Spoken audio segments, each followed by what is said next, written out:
Tema 4. Berbagai pekerjaan dalam subtema 1 pada muatan pelajaran Bahasa Indonesia. Mengulas isi buku sastra.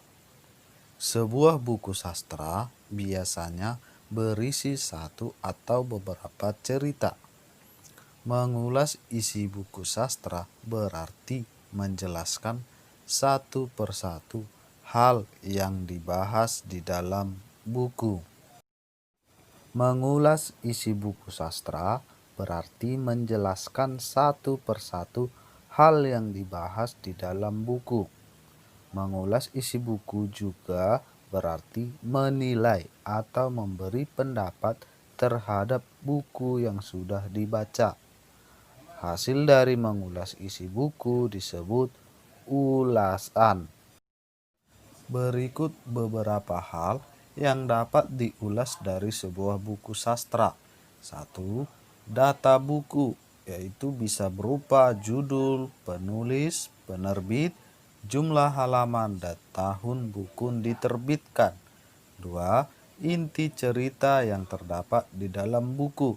3. Manfaat membaca buku tersebut. Dan 4.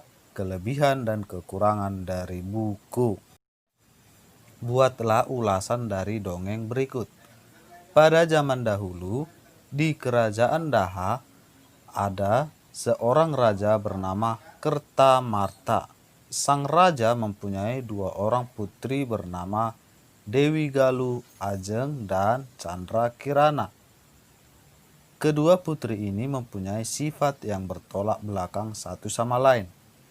Putri Dewi Galuh selalu iri kepada orang lain dan ingin menang sendiri. Sebaliknya Putri Chandra Kirana selain berparas cantik juga mempunyai sifat rajin, suka menolong, dan baik hati. Menyebutkan tokoh-tokoh pada cerita. Tokoh adalah pelaku dalam sebuah cerita.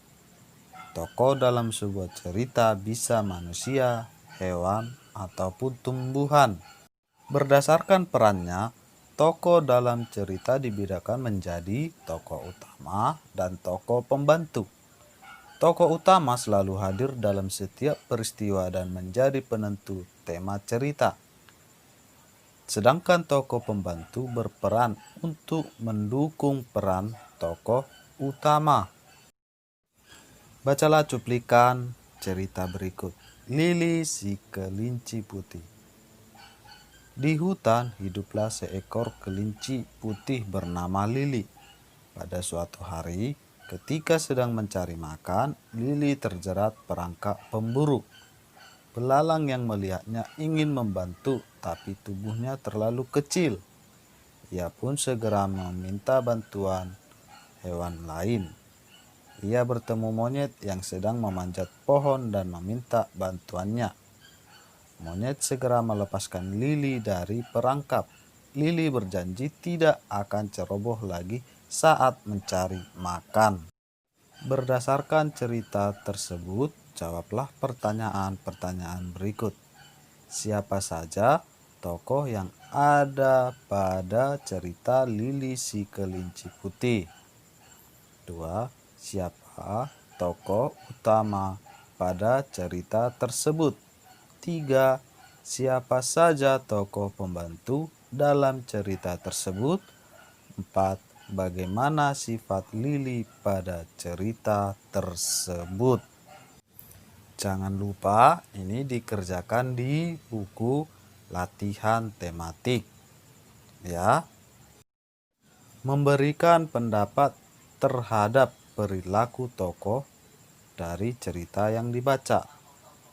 Tokoh dalam cerita memiliki karakter yang berbeda-beda. Karakter tersebut membuat tokoh memiliki perilaku yang bermacam-macam. Karakter membuat tokoh memiliki perilaku yang bermacam-macam. Misalnya, ada perilaku yang mendukung tokoh utama atau perilaku yang menentang tokoh utama. Sebagai pembaca, kita dapat memberikan pendapat terhadap perilaku tokoh tersebut. kita dapat memberikan pendapat terhadap perilaku tokoh dengan cara berikut. 1. Membaca jalannya cerita dengan saksama. 2. Memperhatikan setiap perkataan dan perbuatan tokoh di dalam cerita. 3. Memperhatikan gambaran lingkungan kehidupan dari tokoh dalam cerita. Memberi pendapat tentang inti cerita. Di dalam sebuah cerita, biasanya terdapat suatu permasalahan yang membuat cerita lebih berwarna yang disebut konflik. Salah satu langkah mengulas isi buku adalah dengan menentukan inti cerita yang terdapat di dalam buku. Kita perlu mengetahui tentang jalan atau alur dalam cerita tersebut. Kita juga perlu mengetahui permasalahan atau konflik dalam cerita. Langkah-langkah memberikan pendapat dalam cerita. 1. Membaca cerita dengan cermat. 2. Mencari paragraf yang memuat permasalahan. 3. Mencari penyebab awal munculnya permasalahan tersebut. 4. Mencari bagaimana permasalahan diselesaikan. Carilah sebuah cerita di majalah anak, bacalah dengan saksama. Carilah permasalahan atau konflik dalam cerita tersebut. Selanjutnya, berilah pendapatmu tentang inti cerita tersebut.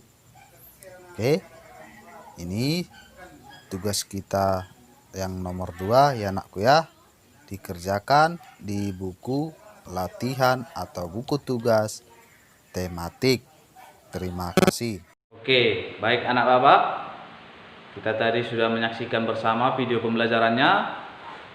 Jangan lupa dikerjakan tugasnya dan sampai jumpa dan sampai bertemu kembali di video pembelajaran bapak berikutnya. Terima kasih. Salam sehat.